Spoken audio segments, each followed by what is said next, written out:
few minutes off schedule, but we are back on track.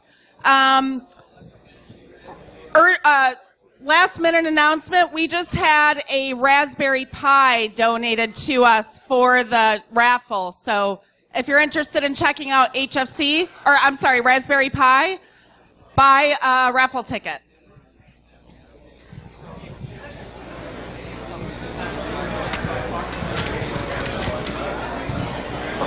All right, so we have our next speaker up. He's a little new to Bsides Chicago. You may not have seen him around town, but Moey is here with us today. He's going to talk about a subject near and dear to my personal heart, InfoSec's big joke, third-party assessments. Thank you, Bsides Chicago. So I'm going to give a small piece of information first. Is don't ever try to plan a con and submit a talk at the same time. You're going to see how it comes out. So, first things first. How about those SSL bleeds, huh?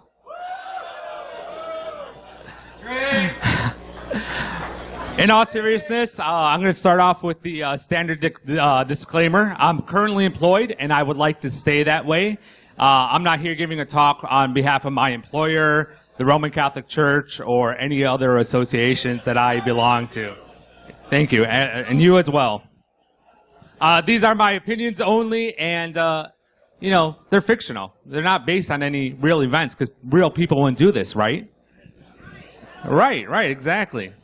Okay, so who am I? I'm Moey. I'm a hashtag junkie, as you can see at the bottom of this slide.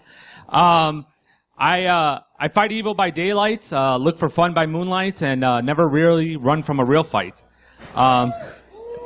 In all seriousness, I've been working in IT for over 14 years, 15 years now actually. 8 of that as a information security generalist, working on everything from doing SOC analyst kind of stuff, issuing certs, tracking down IDS, things along those lines, to working as an information security officer for a major financial institution, where I did a lot of third-party assessments, and I thought I was quasi-reasonable when I did that. And more recently, I've been working at 2 service providers. I won't give any names, but working at 2 service providers. So I've been able to kind of see both sides of the tale of the third-party assessments. But first being first, let's talk about what this talk is. We're going to talk about assessing SaaS providers or service providers, assessing hosting and cloud services, and responding to those evaluations. What we're not going to focus on is product evaluations. Those are a completely different animal. How you evaluate your product for your environment is a completely different topic. I'm not touching on that. I'm not also touching on company viability, meaning, is the investment in that SaaS provider that you're going into sound invested? That's much larger, and that should be part of your organization's procurement process, working with your legal, working with your procurement team to make sure that there's a process in place to make sure you're making financially and vested sound decisions in making that kind of relationship. I'm short on time. I only have 25 minutes up here, so I'm not going to talk about all the different kind of vendor assessment frameworks that I've seen. I have a lot of financial institution experience in my background, so I'm very familiar with BITS. I know the healthcare industry has a different assessment, and I've kind of seen them a little bit of both, as well as some proprietary assessments. That could easily blow this talk out to another 20 minutes. I won't be doing that today just for the lack of time. And last but not least, I'm not going to talk about Kale, FUBAR. Sorry, FUBAR. So why are we doing third-party assessments? It comes down to something like this. Everywhere, and probably in a good majority of organizations, there's some control that reads someone like this. Third-party service providers shall demonstrate compliance with information security and confidentiality. That sounds good, right? Third-party reports, records, and services shall undergo audit and review at planned intervals to govern and maintain compliance. So where do you see these kind of where would you see this kind of control? And the answer is it's just about everywhere. If you're following PCI, you're going to see a control very similar to that, and I mapped it out thanks to the CSA. HIPAA and high tech, you're going to see a control very similar to that for any medical and healthcare. If you're just following best practices, meaning you're ISO compliant or you're using COBIT as your framework, there's controls. So at the end of the day, there's regulations around, hey, we're going to make sure that the people providing services for us are actually secure. That doesn't sound bad, right? I mean, no one's had recent problems with third-party vendors coming into their network, right? That we're aware of? Right. So this is just an academic exercise. So what does the typical process look like? And again, I've sit on both sides of the process here. So the typical process looks something like this. Typically, a vendor is identified. You send out some kind of questionnaire, and this goes back to the comment I made earlier about vendor assessment frameworks and things along those lines, but a questionnaire with tons of questions are sent out to the provider and gone through that way. Next, you conduct some kind of interview, hopefully, to understand the answers that you got back from that service provider and make sure that they answered in a fashion that you expected. There's an optional site visit, so you want to visit their data center and actually make sure that everything they said they're doing, and yeah. You identify some issues, and then boom, mission accomplished, right? Yes, we're done, we could go home, we know we assess our vendor. But that doesn't happen. I've been in situations on both, on the client side where I saw, hey, that service provider who's hosting something for us, our customer service chat window, just got compromised and they're putting up adult images. Well, how come we didn't find that through our vendor assessment process? What did we miss? Go out there, go take that flight next week, go out there and see what's happening. And ideally, you don't want to be in that situation after something has happened. But there's a lot of those situations, and I'm going to highlight 4 of them that are known to me, and we'll talk about those. And they're going to be on both sides of the tail. Both sides of the coin. There, that's better. So the first situation, you have a client who asks a service provider to complete a questionnaire because they're changing some services. The service provider completes the questionnaire and returns it along with their SOC 2. SOC 2 covering off on security and everything that's typically covered in security. Through the course of the client performing that assessment, they find out that, hey, they're using a hosted data center. They come back and say, okay, we want your hosted data center to fill out another questionnaire. Is that reasonable? No, it's somewhat shameful. Why was it a little bit shameful? Because there was no contractual clauses in the first-time agreement to actually complete any kind of audit. Hosting provider had no logical access to the data. So they were just providing floor space, and everything was being managed by the service provider. So sending another questionnaire would serve what purpose? Is there any reasonability? And are you actually going back and meeting that control objective? And lastly, it's already covered off in the SOC document that was sent over to them.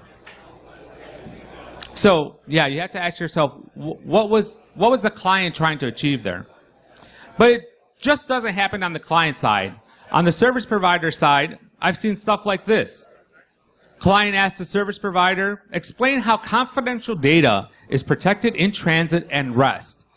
The stock answer, and this was a stock answer that the service provider had, was opportunistic TLS is configured at the perimeter. As desired, this can be enforced upon client demand. Who could tell me what control this is actually talking to? Email. You got it, Fubar. Email. Shame on you. The service provider didn't answer the question. There was no transparency in the control that was being met. And then the client moves on.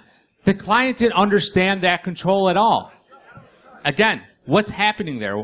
Is either side providing the value and meeting the control that's actually legitimate, that's addressing the risk? Next one, going back to the client side.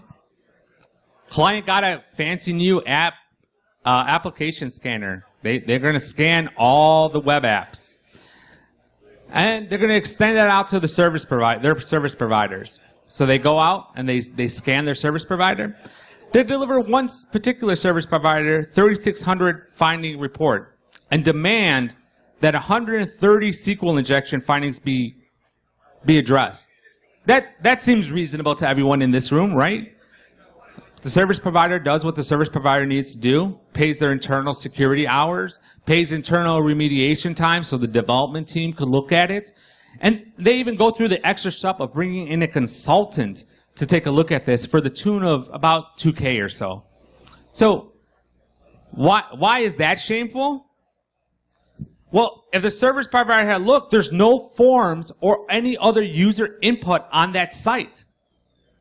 The service provider had this great new tool, and they just scanned, didn't do any kind of verification at all. And now on both sides, we're losing time and money on the relationship that could be invested in addressing actual risk. So last but not least, my last example again goes back to the service provider side. After an agreement's in place, about 4 or 5 years, comes time to renew the agreement. Service provider, sitting there, receives an amendment from the client. The new amendment has an embedded questionnaire in it. So they have a process. The process is, every time we have a new agreement, we're going to embed our security questionnaire and send them a list of over 60 controls. So why did this go into the Hall of Shame? Well, it went to the Hall of Shame for a couple of different reasons. The client never conducted any kind of interview. When the service provider came back and asked them questions, say, hey, we didn't have this the last time. We're asking clarification on these security requirements that you have. They redacted them. They're like, oh, no, forget about that. Just sign the cover sheet and send it back to us because you don't have any PII or confidential data. They didn't even understand the relationship that they have with that service provider. So that was just full of fail. You're asking yourself, are you providing a process that works for your business and addressing your risk holistically? No, you're not. It's really become these third-party assessments. It's like calling the help desk. Well, have you tried shutting it off and turning it back on again? Did you answer my question? Did you get the questionnaire? Did you complete it?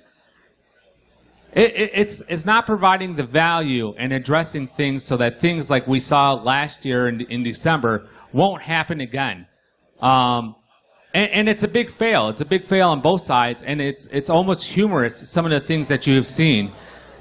Some of the things that I've seen, some of the things that I've heard through friends here at Bsides and throughout talking to folks. So it's great that I come out here and identify problems. It's easy as InfoSec professionals to get really ranty and talk about it. But how do we improve? What could we do better on both sides? And I'm going to talk a little bit about that right now. So from a client perspective, meaning if you have to go out and perform these assessments, make sure you introduce a risk rating. Understand that not all vendors that you have are doing the same. You're not going to treat a marketing vendor the same as your cloud provider that you're hosting all your servers and hosting all your external facing websites, right? You don't want to apply the same process. Introduce a risk rating process that actually addresses the actual risk that you are facing with that vendor and assess them appropriately to that. Have ongoing communications with key stakeholders. Now, key stakeholders is an interesting term because I don't mean just report up to your manager, to your CISO. You need to report out. You need to report out to your line of business, to the person that's that relationship manager. You need to report over to that third-party service provider. Work on establishing a relationship, and a reasonable relationship. It's not reasonable to go to that service provider and say, I want to understand all changes in your environment. I want to sit on your change management board. That's not reasonable. But you do have to have a process to understand how to communicate clearly to all your stakeholders and how that moves forward. Lastly, understand the framework that you're choosing. I gave one example. Do I look more evil now? Okay. I look like kale. All right. Oh, that's going to be bad. Understand the control objectives. So I gave one example where the service provider answered the question in a fashion that was very particular to email and not answering the question about how data is protected in transit and at rest. Understand the questions that you're asking. And I realize that could be difficult, right? I realize that some of these questionnaires are pretty long. If you're a financial institution and you just download the BITS framework and apply that, some of that language is pretty archaic and may not necessarily make sense. Customize that framework. Don't take it for fact. Understand those questions. Understand what domains they belong to. And I realize that's a little bit out of context because I didn't have a chance to go into the framework portion, but understand those control objectives is ultimately what's key there. On the service provider side, work on transparency of your controls. Be very clear and very honest with your clients to say, these are the controls I'm providing. This is what's happening. If you want anything additional, let's talk about that. This is my standard offering. I have reasonable controls put into place. If you need this plus N, well, what does that mean? What does that mean for the services that we want to provide to you? And what does that mean to you for the cost that we want to charge? Again, have ongoing communications with key stakeholders. On the service provider side, that means that you need to do the same type of reporting. You need to report out to your clients. You need to report in and up.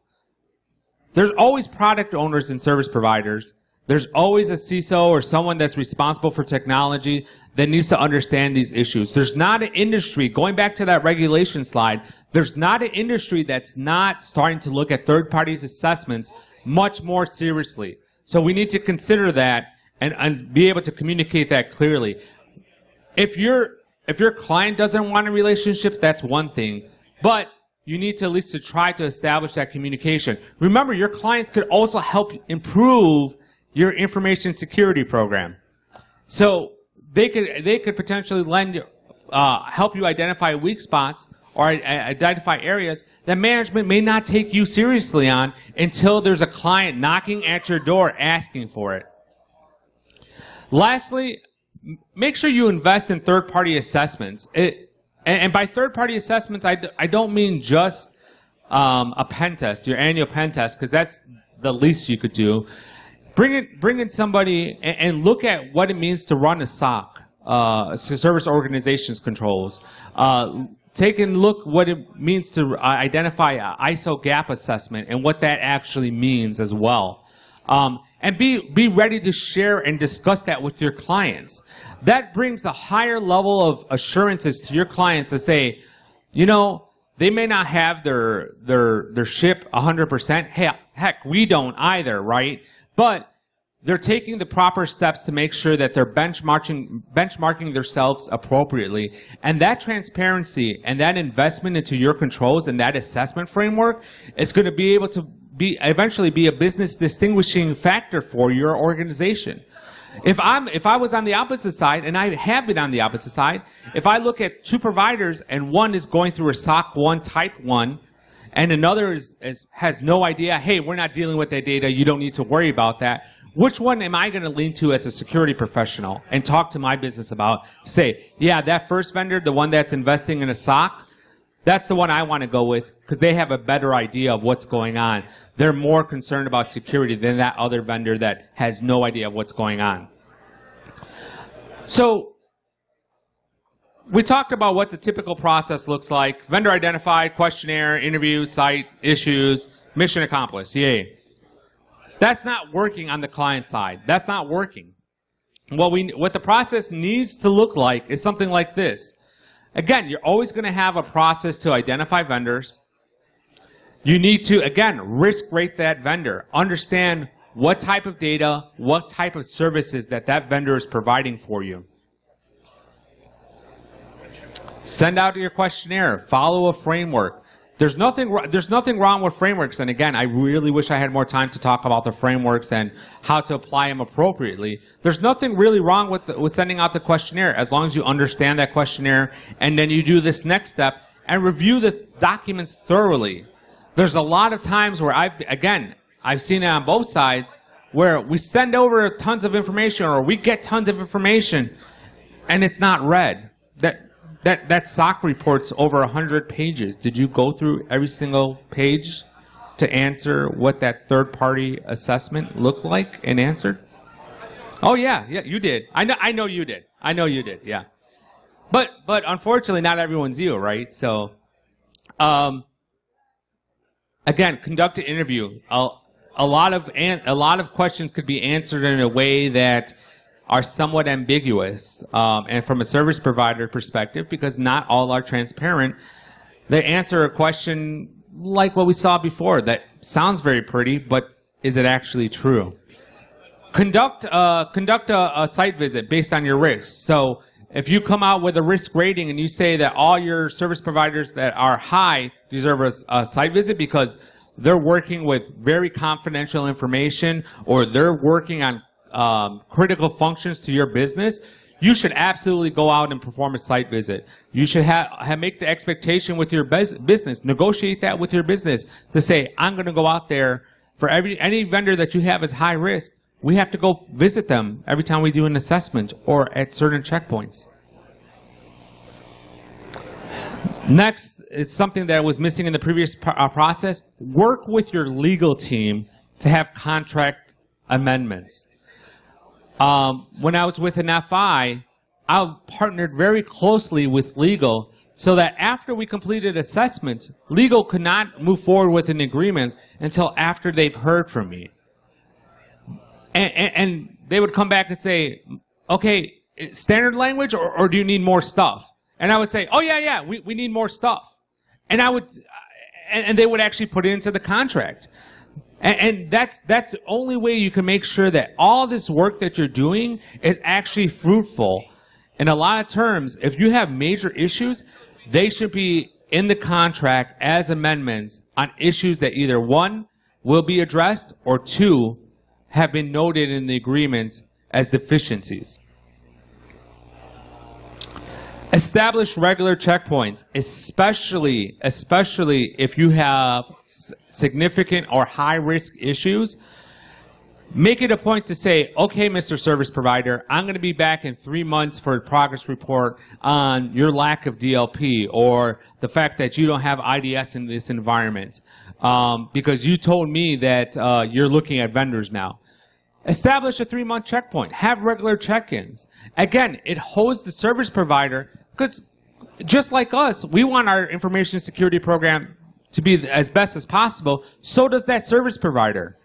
And that means that if they feel some client pressure, the executives are not going to say, oh yeah, Acme Corp was really hot on it for a month ago, but we haven't heard from them in 7 months and we need to move the money somewhere else, right? So establish regular checkpoints, especially if you have issues that need to be worked on and identified. Establish an expectation of reassessment. Not only the expectation, but actually do reassessments. That means that if you have a high, medium, or low vendor, that highs you may reassess every year, or mediums every 2 years, or lows every 5 years. Whatever that frequency is, understand what it is, communicate that out to your business, communicate it out to the service providers so they could plan appropriately.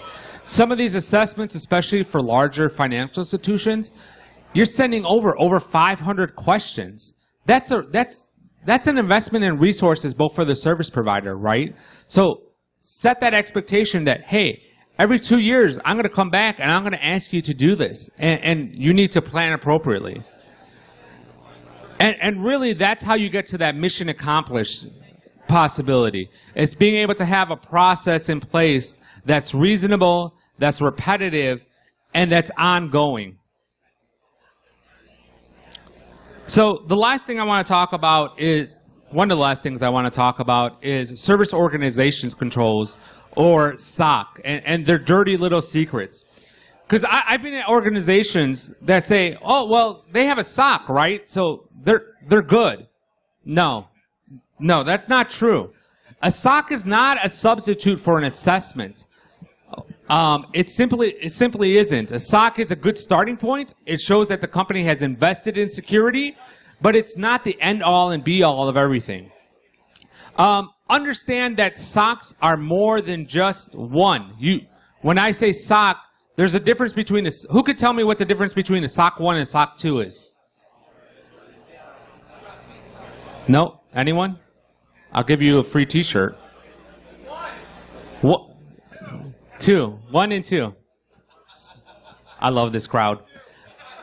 SOC 1 addresses your financial controls. SOC 2 addresses your general controls, right? And there's a difference between type 1 and type 2. Type 1 only looks at the design of the control. That means that, you know, a Big Four or another consultancy company came in and said, yeah, these documents look pretty good, as opposed to a type 2 where they not only read the documents, but did some kind of testing and sample set of those controls. Lastly, on the SOC, understand the scope of the SOC. Scope is very important. I've been assessing third parties or third-party service providers, and I have started looking and understanding and reading the document that really I knew they were just trying to pull one over me. So understand the scope. Understand what's going on there. I want to end with some conclusions. Again, I really feel like these third-party assessments, because they're so new in so many different organizations, they're really seen as internal audit. We got to do it. We got to get it done. Let's just do it and get it over with. When they could really be leveraged to improve your information security program holistically, especially if you're a service provider, and from a client side, especially because you need to assess that risk at third parties. On the client side, the process needs to be risk-based and holistic, and also reasonable. It's not reasonable to just send out this questionnaire and I want this returned tomorrow and it's 500 questions. I don't care. You're my service provider. No, that's not reasonable. You want to establish a clear partnership. You want to make sure you address the controls holistically. As a service provider, make sure you run a transparent response program that's as part of overall your risk management program. As a service provider, what you should be doing is saying, I service these industries.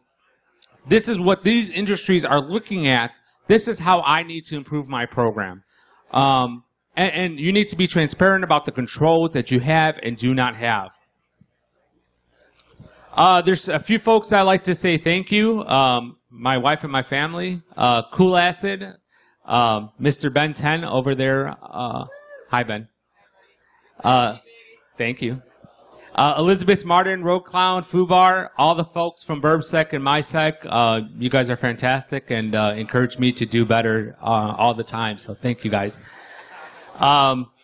This is my contact info. Feel free to reach out to me. I'm really hoping that this talk will get accepted somewhere else and I could blow it out to maybe an hour and really dig into some of the issues around those questionnaires, understanding what's going on with why these things are doing. Look at issues like workforce and things that I feel like are really contributing to this problem. But if you'd like to talk to me about this issue or anything else, especially Kale, I would love to talk about that. So thank you very much for your time, and thank you for voting for my talk. Thanks, Bsides Chicago.